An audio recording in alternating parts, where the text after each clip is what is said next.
This is Gerardo Del Real with Resource Stock Digest. Joining me today is the President and CEO of Global Battery Metals, Mr. Michael Murphy. Mike, how are you this morning?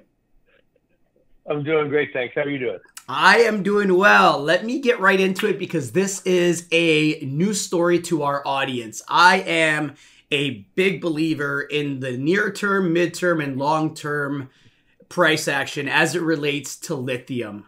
I am a bull when it comes to battery metals, and I really love introducing stories to our audience that have scale, that have management, that has a history of success. In this case, you have multiple directors and yourself, obviously, that have been able to take companies from small caps to billion and multi-billion dollar valuations. And I really love when a company looks around and is forward thinking in the way they make the acquisitions that are in the portfolio. Global Battery Metals not only checks all those boxes for me, it also happens to be trading near a 52-week low, which I know probably doesn't make you happy, but for me being a contrarian and introducing this to our audience is absolutely perfect for what I think is going to be a pretty successful run. So let's get right into it. That was a whole lot there in the intro. I want to get into a bit of your background first because I mentioned that history of success, and it's pretty extensive with you and your team. Yeah, so I guess the team is, we put together, we've got two super experienced geologists. Cam was the ex-head of project origination for Vale. JP was, the ex-head geologist for Nemaska Lithium.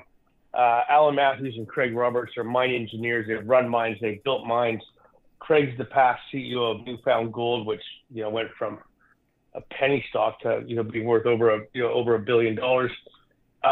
My background is, 15 years with the investment bank in London. I ran the hedge fund coverage group for Credit Suisse.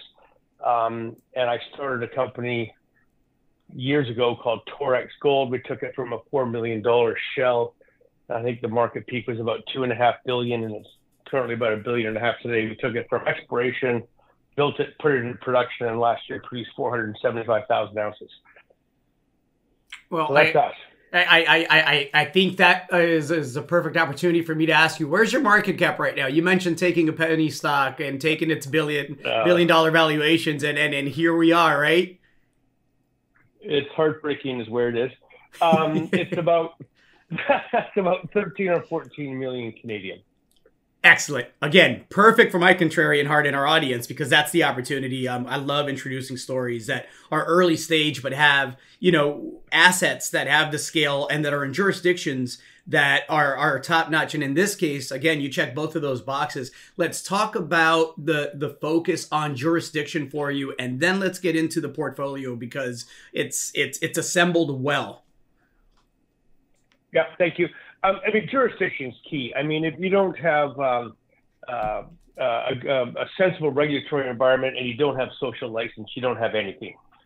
So we have really focused on areas that have that. And currently, the three projects we're working on actively are in Newfoundland, in Utah, and in Ireland. All three of those jurisdictions have really great and easy to understand mining codes and processes, and you follow the rules. We put a drill permit application in Ireland. It got approved in 10 days. Follow the rules. They're very good about communicating to you what the rules are. And they're all communities that have, for the more or less, accepted mining. As long as you're kind of responsible, you communicate and you engage, you can build a mine. So that's important. That's certainly an important part of the formula for sure. Tell me about the approach when you decided to go looking for assets. You mentioned Craig Roberts, yourself, the team and the experience and the network there. I know that your contact list is extensive. I know you could have gone anywhere. Why the projects that you have now? And then I want to talk about, what I'm calling the flagship, which is the project in Ireland. That's the one that's seeing drilling as we speak, and drilling that, as I understand it, the people overseeing it, I'll caution it's early, but it's with lithium you can kind of see if you're getting what you like, and thus far it sounds like you can see it in the core. A non-geologist can see it in the core. So how do we come across these projects? we've looked at more than dozens and dozens and dozens and dozens and dozens of projects. We've got a super group of guys that are technical. We can get through the first review fairly quickly. We look for projects that are district scale, certainly have some potential. We're not going to look at something that's completely grassroots, and we want to be able to own a material portion of it without really paying for it. I.e., we want all the money and all the effort to go into the ground. If something gets proven up, terrific. The person that brought us a project or whatnot, we're happy to be fair about it. In Utah, for example, however, we found old technical reports. We managed to stake the ground just with the state and with the BLM, and we don't have any partners. The property in Ireland, our partners over there, they did a review of a whole bunch of old technical reports going back to the 70s, and they found one of these licenses that had a pegmatite dike on it. Guys were looking for uranium back in the 70s. They found a pegmatite dike. They were annoyed by it. We found the technical report. We were happy by it. So we staked the ground. And, the deal we have with our partners over there is almost all, up until we earned 55%, which we just passed, all the money went into the ground. Nothing went to, the person that brought us the transaction. Having said that, once we find something and we get some critical mass, et cetera, we're going to be fair. You mentioned the word critical, and it's, where my brain goes is the EU just passed a Critical Metals Act that's going to be pretty important as far as capital allocation. The capital markets very well with your background. You have to be excited to be the first ones to drill this project in Ireland and be seeing what you're seeing in the core thus far. Yeah, so you mentioned two things there that are interesting. One, I'll be interested to see how the EU implements this policy. And they were talking about 10% or whatever it is of metals has to be sourced from Europe. I mean, I'm aware of one other really small lithium mine in Europe. So the lithium industry and exploration in Europe is kind of developing. So I'll be interested. I'll be interested how they allocate that. I'm sorry, I forgot the first part of your question. No. You actually answered the first part. I was talking about the EU and the Critical Metals Act, and just the fact that that's got to excite you. The potential to have a project that's never seen drilling in modern exploration and be hitting on all the holes thus far visually. That's got to be exciting for the team. Yeah, and it's a huge property. I mean, it's 525 square kilometers.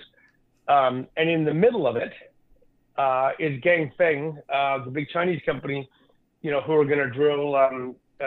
They've got an 8,000 meter drill program, which they're going to start, within weeks. So, there's going to be a lot of activity, and it's kind of developing to be kind of a neat, a neat target. I mean, 525 square kilometers is a pretty consequential piece.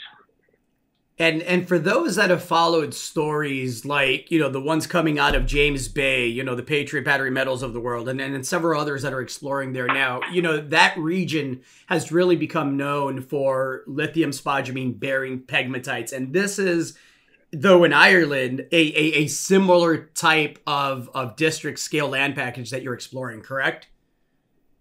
100%. And, if you dig deep, you can find some of Ganfeng and their joint venture partners drill results from don't date me on this, 4 or 5 years ago, and they were getting decent intercepts like 20 meters at 2% and that kind of stuff.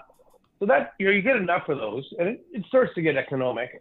I caution people to make sure you look at what is the true width of a drill hole, and some companies like to drill right down the center of the dike. No way. I would just we're not going to do that. So I would just when you're comparing apples and apples, make sure it's not apples to oranges. Excellent. When do you anticipate assays? Listen, that's going to be the catalyst that I think really, lights the stock on fire and gets things going, especially at these depressed market valuations. When are you expecting to get the actual assay confirmation that you indeed are hitting on these holes that you've drilled thus far? Yeah, I know. Fair question. I gave up a long time ago trying to predict assay lab turnaround times.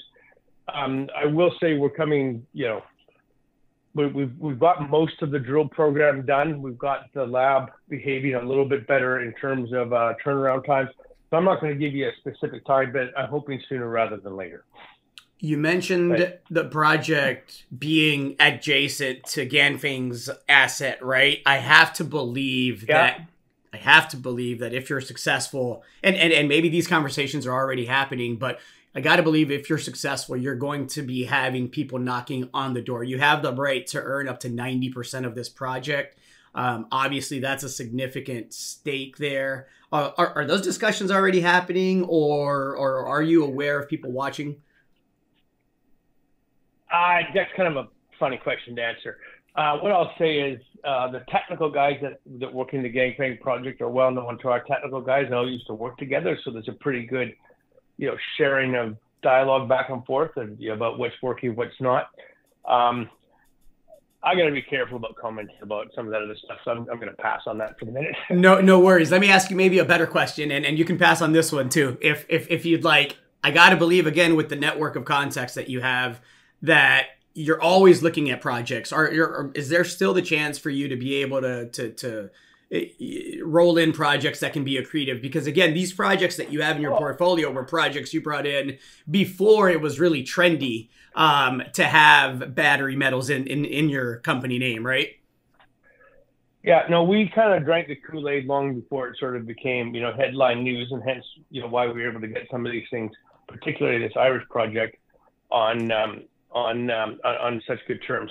And to answer your question, like I spend 20-30% of my time looking at things that could optimize our portfolio of stuff. I mean, you go through, I look at a lot of stuff, and a lot of it's not worth a second look. Let's be polite. But we're really actively engaged in trying to find stuff that adds value to the project for sure. You have an experienced team. You have a tiny market cap. You're waiting on assays. You have district scale projects. You're drilling the right types of deposits. And what I mean by that is you can create value really, really quickly, right? When we talk about the Patriots of the world, it wasn't very long from when they put their first hole in there to them, publishing a very, very robust maiden resource estimate. So, unlike some of the other commodities, you can kind of size up what you're onto rather quickly. I think it's a heck of a speculation. Yeah. I'm looking forward to having you back on. Anything else to add to that, Michael? No, that's great. Appreciate your time and interest. And as you said, it's an exciting time for us. We've spent a long time putting this all together, and it's all starting to come together. Good. Well, I'm looking forward to having you back on. Thank you for your time, sir. And let's chat and see what was in that core here soon, hopefully. Okay. All the best. Thank you. All right. Cheers. Hey everybody, Gerardo Del Real here. If you're enjoying the content that you just saw, you can let us know in 3 simple steps. Hit the like button, hit the subscribe button, and please share across your network and on social media. Take care, everybody.